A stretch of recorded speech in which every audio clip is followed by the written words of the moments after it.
Shalom Bapak Ibu, Saudara-saudara kekasih dalam nama Tuhan kita, Tuhan Yesus Kristus. Dan selamat bertemu kembali di YouTube saya, Pendeta Rudolf H. Pasaribu Channel. Dengan dan lewat channel ini saya komit untuk senantiasa menyebarkan pengajaran firman Tuhan. Karena saya percaya, berlandaskan Yesaya pasal 55 ayat 11, bahwa firman Tuhan yang saya dan Bapak Ibu Saudara-saudara semuanya juga ikut sebar lewat apapun, termasuk lewat video ini, tidak akan kembali dengan sia-sia, tetapi akan bekerja sendiri lewat kuasa dan berkat urapan Roh Kudus. Mari Bapak Ibu Saudara-saudara semuanya, saya ajak membantu saya untuk menyebarkan pengajaran firman Tuhan, khotbah di pertangyangan minggu kelima sesudah Trinitatis 9 Juli 2023. Terambil dari kitab Kidung Agung pasal 2 ayat 8 sampai dengan ayat 13. Dan bacaan dari kitab Rom pasal 7 ayat 15 sampai dengan ayat 25. Diikat oleh topik atau tema mencintai hukum Allah. Dalam bahasa Batak Toba dituliskan, "Makalo mohon patik ni debata." Saya baca untuk kita, simaklah pembacaan firman Tuhan berikut ini. Judul perikop Kidung Agung pasal 2 ayat 8 sampai ayat 17 adalah "Di pintu mempelai perempuan". Dan khotbah kita dari ayat 8 sampai dengan ayat 13. Dengarlah kekasihku, lihatlah ia datang, melompat-lompat di atas gunung-gunung, meloncat-loncat di atas bukit-bukit. Kekasihku serupa gijang atau anak rusa. Lihatlah, ia berdiri di balik dinding kita, sambil menengok-nengok melalui tingkap-tingkap dan melihat dari kisi-kisi. Kekasihku mulai berbicara kepadaku, "Bangunlah manisku, jelitaku, marilah. Karena lihatlah, musim dingin telah lewat, hujan telah berhenti dan sudah lalu. Di ladang telah nampak bunga-bunga. Tibalah musim memangkas, bunyi tekukur terdengar di tanah kita. Pohon ara mulai berbuah, dan bunga pohon anggur semerbak baunya. Bangunlah manisku, jelitaku, marilah."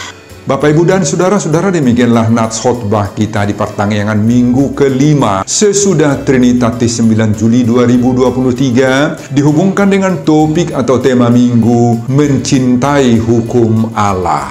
Makalo mohon patik ni debata. Kitab Kidung Agung adalah kumpulan nyanyian pujian di antara sepasang kekasih yang diyakini oleh para penafsir ditulis oleh Raja Salomo semasa hidupnya. Secara khusus, di pasal 2 ini menceritakan kunjungan si pria kepada kekasihnya si perempuan di sekitar rumah sang kekasihnya yang tinggal di rumah orang tuanya di sebuah kampung. Pada perikop ini, kedua orang yang saling mengasihi itu bertemu dengan suasana yang begitu asri di alam terbuka. Dengan berjalan kaki melalui perladangan, si laki-laki mendatangi rumah si wanita dan berdiri pada jendela rumah. Pada ayat 8 dan ayat 9 terlihat adanya inisiatif dari sang pria yang mendatangi sang kekasihnya, dan sementara itu sang kekasih wanita sudah sedang menanti si pria penuh dengan kesungguhan hati, begitu antusias menunggu-nunggunya. Di saat kedatangan kekasihnya itu, terlihat kekasih wanita yang sedang menunggu-nunggu dari tadi itu di rumahnya juga penuh semangat dan kesungguhan hati. Di benak hati si wanita ini, kedatangan kekasih prianya itu begitu menyenangkan sekali. Bahkan pada ayat 8 dan ayat 9 digambarkan seperti kijang atau anak rusa yang datang dengan melompat-lompat di atas gunung-gunung, meloncat-loncat di atas bukit-bukit. Dan setelah si pria itu tiba, dia tidak langsung memasuki rumah atau tempat tinggal si perempuan itu, tetapi dia berdiri di luar, di balik dinding, dan dari sanalah si pria itu melihat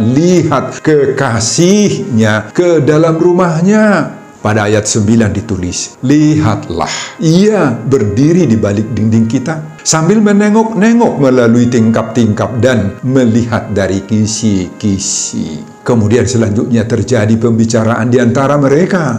Mereka saling memuji, bahkan beranjak kepada saling mengajak untuk menikmati kebersamaan di alam yang asri nan terbuka itu.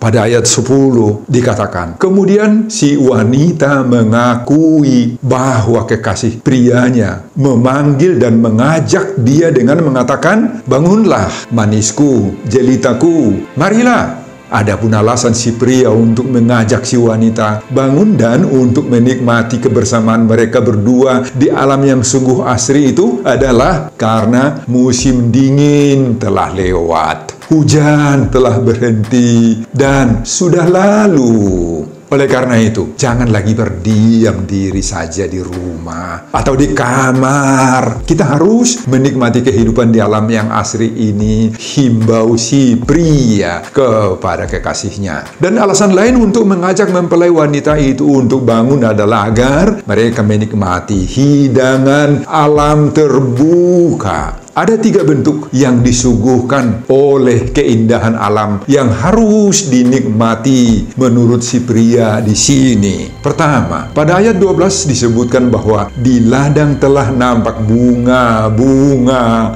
Sudah tibalah musim memangkas, yakni memetik bunga-bunga itu dan menikmati keharuman wewangiannya. Kedua, pada ayat 12 itu juga disebutkan bahwa sudah terdengar bunyi kicauan burung tekukur, dalam bahasa Batak Toba aduhur, yang begitu indah suaranya, merdu sekali di tanah kita katanya. Dan kemudian yang ketiga pada ayat 13, pohon ara mulai berbuah dan bunga-bunga pohon anggur semerbak sekali baunya, enak. Nah, Bapak Ibu, itulah yang mendorong si pria ini untuk mengajak kekasihnya si wanita menikmati kebersamaan mereka berdua sebagai suatu pasangan yang harmonis. Si pria mengatakan, bangunlah manisku, jelitaku,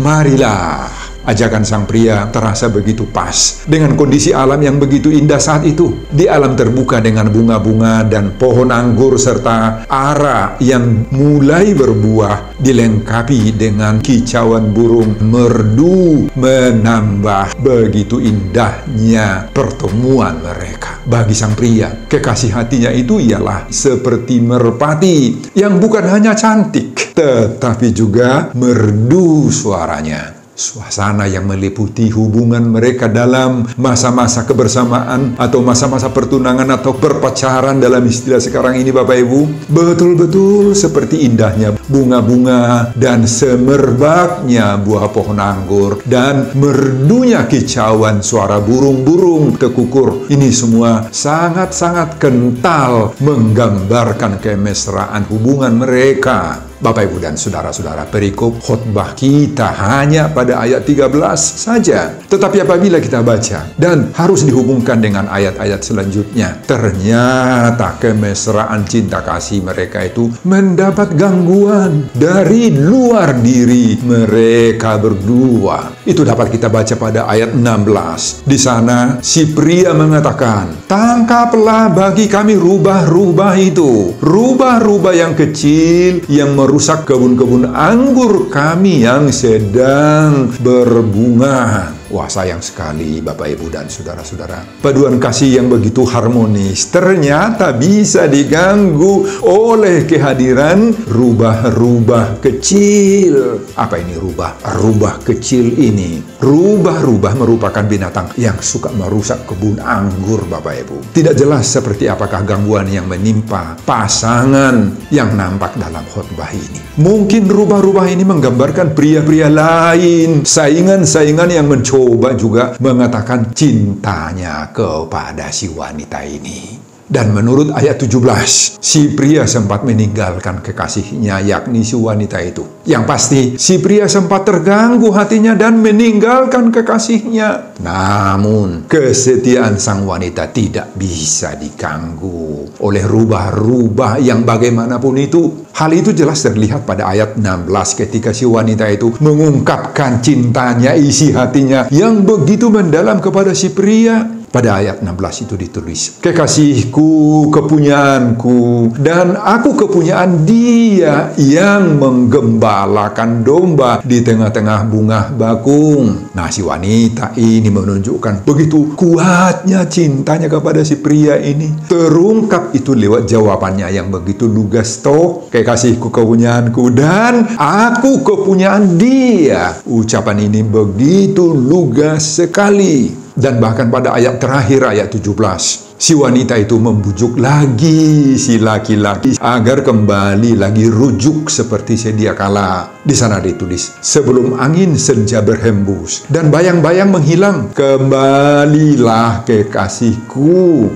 Berlakulah seperti kijang atau seperti anak rusa di atas gunung-gunung, tanaman rempah-rempah. Saudara, itulah isi dan intisari dari khotbah kita di pertengahan minggu kelima sesudah Trinitatis 9 Juli 2023 dihubungkan dengan topik atau tema minggu mencintai hukum Allah. Maka lo mohon patik ni debata. Apa pengajaran Tuhan bagi kita lewat khotbah ini? Pengajaran pertama, mari kita pahami dulu makna Kitab Kidung Agung yang menggambarkan kasih Allah kepada kita. Saudara, Kitab Kidung Agung atau dalam bahasa Ibrani disebut itu Sir Hasirim, merupakan suatu himpunan syair-syair cinta. Pada umumnya, para penafsir perjanjian lama sering menafsirkan Kitab Kidung Agung ini sebagai suatu representasi kiasan dari hubungan Allah dengan umatnya Israel, dan dilanjutkan sebagai kiasan hubungan antara Allah dan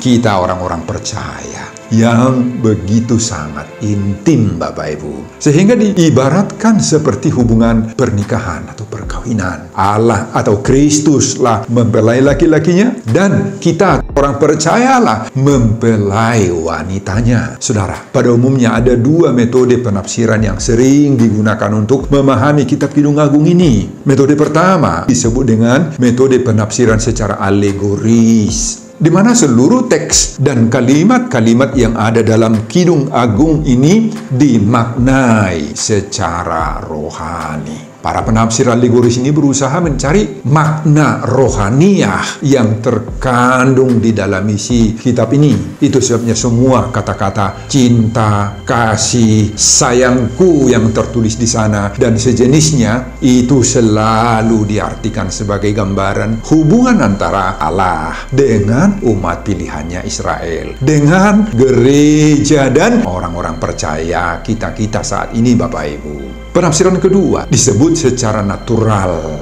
dengan mengambil seluruh arti dan maksud teks itu tepat sesuai dengan kalimat-kalimat yang ada di dalamnya. Meskipun dalam Kitab Kidung Agung ini tidak sekalipun ditemukan sebutan Allah, enggak kita temukan sebutan Allah. Sedangkan kata Tuhan hanya ditemukan sekali saja pada pasal 8 ayat 6. Namun, para penafsir sangat-sangat menghargai Kitab Kidung Agung ini karena kitab ini begitu menekankan hubungan antara Tuhan Allah dan umatnya atau gerejanya atau kita orang-orang Kristen yang digambarkan seperti hubungan mempelai laki-laki dan perempuan yang dipenuhi cinta dan kerinduan. Kitab Kidung Agung inilah yang mengajarkan begitu dekatnya Allah dengan manusia, dengan orang Israel, dengan kita-kita semua orang-orang percaya. Disebut saling mencintai, saling menghargai. Bahkan hubungan yang begitu dekat antara Allah dengan orang percaya ini mengalirkan kekuatan, pengharapan, kesabaran, ketabahan bagi kita di saat kita menghadapi berbagai-bagai tantangan dan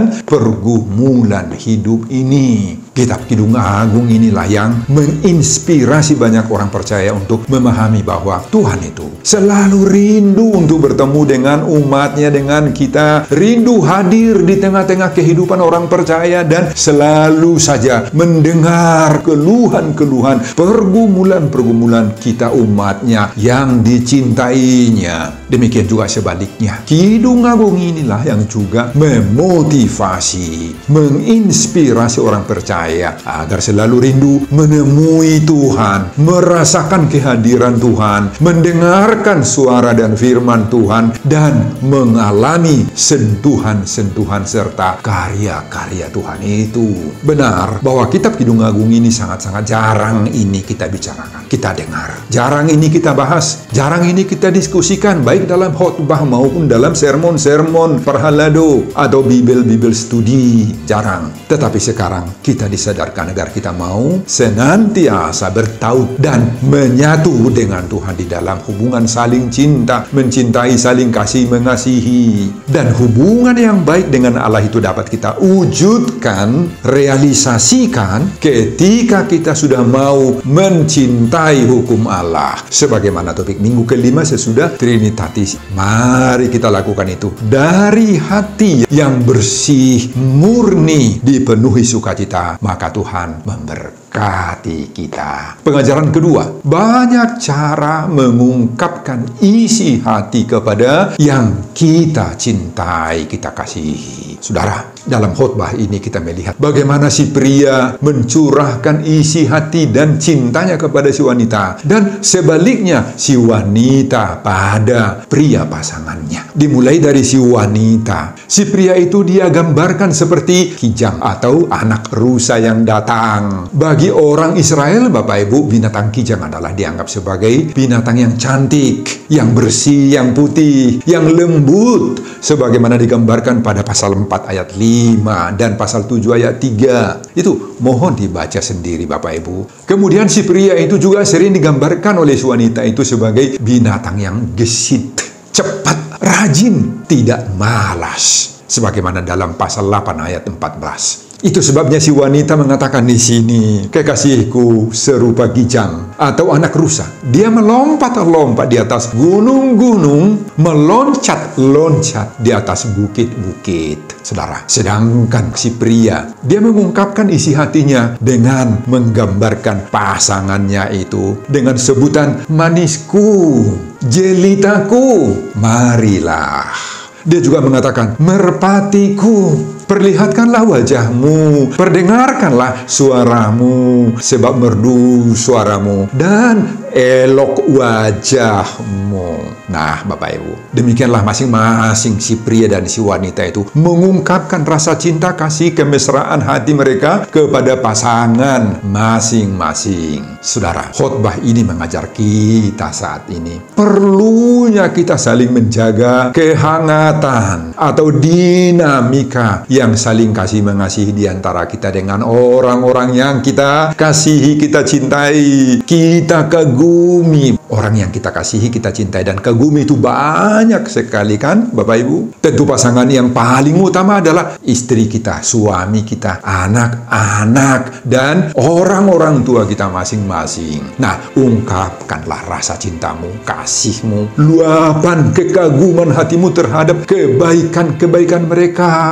juga terhadap hasil kerjanya, buah keringat mereka yang sudah kamu nikmati. Namun, selain pasangan dalam hubungan berkeluarga itu, maka ada lagi orang yang kita kasihi, cintai, dan kagumi itu bisa saja dengan sahabat-sahabat kita, para tetangga kita, dengan orang-orang yang bersama mereka kita satu kumpulan, baik kumpulan dalam konteks gereja, konteks arisan masyarakat, punguan marga, dan lain-lain. Nah, terhadap mereka Bapak Ibu, perlu kita ungkapkan rasa kasih, cinta, dan rasa kagum kita dengan mencetuskan ungkapan-ungkapan cinta atau kasih dan pujian buat mereka itu. Maka dinamika hubungan kita semakin baik, semakin intim, semakin rukun dan penuh damai sejahtera. Ada banyak cara yang elegan, yang etis, dan yang menyenangkan hati teman yang mungkin kita bisa ungkapkan.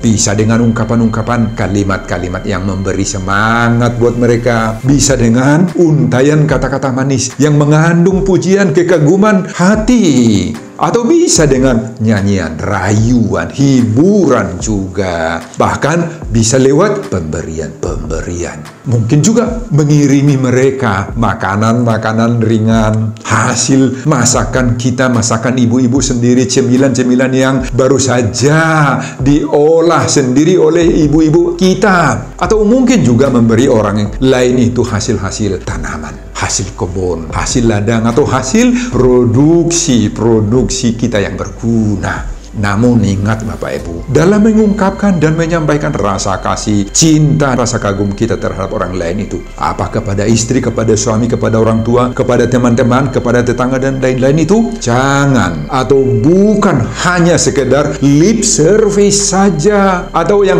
hanya enak di mulut saja, tetapi hendaklah kita nyatakan dengan tulus ikhlas. Murni itu berasal dari ungkapan hati yang jujur, jangan karena terpaksa. Dan apalagi bukan dari hati yang pura-pura, yang dalam bahasa Batak disebut dengan sipaletsem. Jangan sipaletsem Bapak Ibu. Semua itu merupakan penampakan bahwa kita sudah mencintai hukum Allah. Sebagaimana topik minggu kelima sesudah Trinitatis. Mari kita lakukan itu dari hati yang bersih, murni, dan penuh sukacita. Maka Tuhan memberkati kita.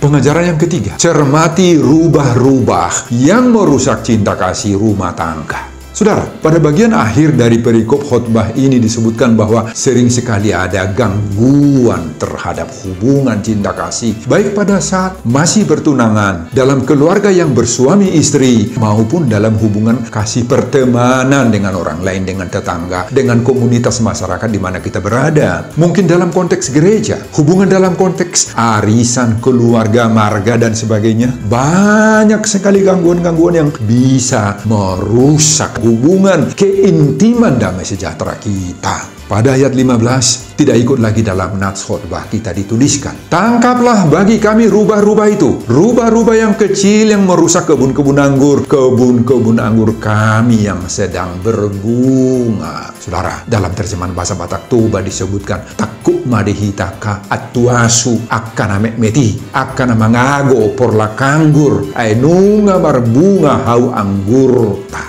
Saudara, banyak sekali binatang-binatang kecil yang disebut rubah-rubah atau atuasu dalam bahasa Batak yang bisa merusak tanaman, merusak ladang kebun. Inilah gambaran yang merusak rumah tangga juga. Hubungan di antara kita rusak dengan sesama teman-teman kita juga rusak. Inilah rubah-rubah. Jadi rubah-rubah atau atuasu ini Bapak Ibu merupakan gambaran para perusak keluarga. Yang merusak hubungan suami istri supaya saling menyalahkan. Yang merusak hubungan orang yang sedang bertunangan berpacaran supaya saling curiga-mencurigai, bahkan membatalkan rencana pernikahan mereka. Rubah-rubah atau atuasu inilah yang merusak persaudaraan, persahabatan, paralealeon di antara kita dengan orang lain, dengan tetangga, dengan sesama anggota kumpulan, agar terjadi tuding-menuding, salah menyalahkan, agar tidak ada damai dan kerukunan. Saudara, hati-hati rubah-rubah atau antuasu ini. Saat ini bergentayangan sekarang di dalam persekutuan gereja untuk merusak hubungan persaudaraan di antara sesama parhalado. Sapar sermonan bisa kacau balau. Sesama anggota KOR bisa saling tuding menuding. Satu punguan bisa saling menyalahkan dan lain-lain. Saudara, mari kita sadari hebatnya pengaruh rubah-rubah atau antuasu ini dalam segala lapangan hidup kita. Meskipun kecil, tetapi dapat membuat hubungan kita amburadul,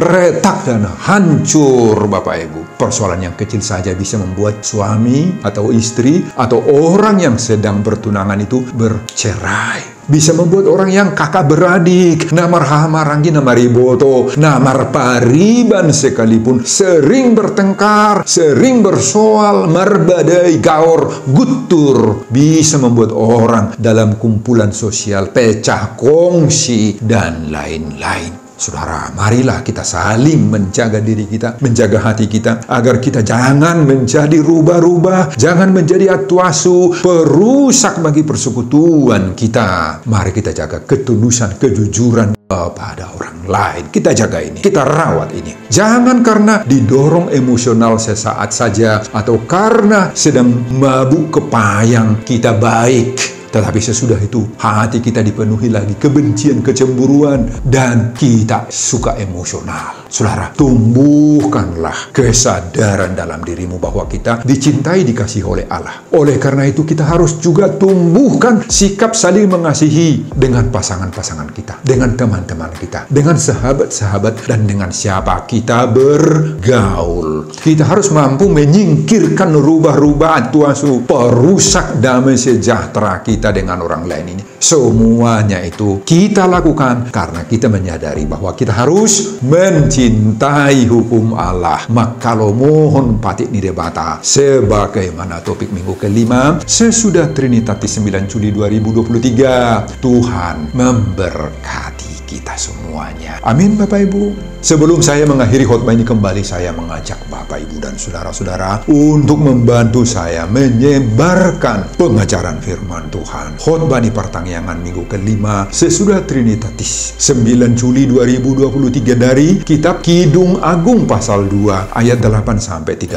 ini. Agar semakin banyak orang yang mau mencintai hukum Allah, maka lo mohon patik ini dapat termotivasi lewat khotbah ini. Simak juga video-video khotbah saya yang lain, agar Bapak, Ibu, dan saudara-saudara memiliki sentuhan dan pemahaman rohani yang semakin diperkaya. Buka di YouTube saya, Pendeta Rudolf H. Pasaribu Channel. Selamat mengikuti ibadah pertangyangan minggu kelima sesudah Trinitatis buat kita semuanya. Tuhan Yesus memberkati kita. Salam Horas. Amin. Bapak, terima kasih untuk firman-Mu yang kami nikmati saat ini. Biarlah khotbah ini menjadi pengajaran yang berharga bagi kami semuanya yang mendengar khotbah ini, agar khotbah ini sungguh-sungguh menyentuh kehidupan masing-masing kami. Hindari kami, Tuhan, dari rubah-rubah, dari perusak-perusak hubungan sesama kami. Berkatilah juga hamba-Mu, Bapa, dalam mempersiapkan khotbah-khotbah berikutnya, dan semuanya ini saya peruntukkan diri kemuliaan hormat bagi nama Tuhan kita, Yesus Kristus. Saya berdoa, amin.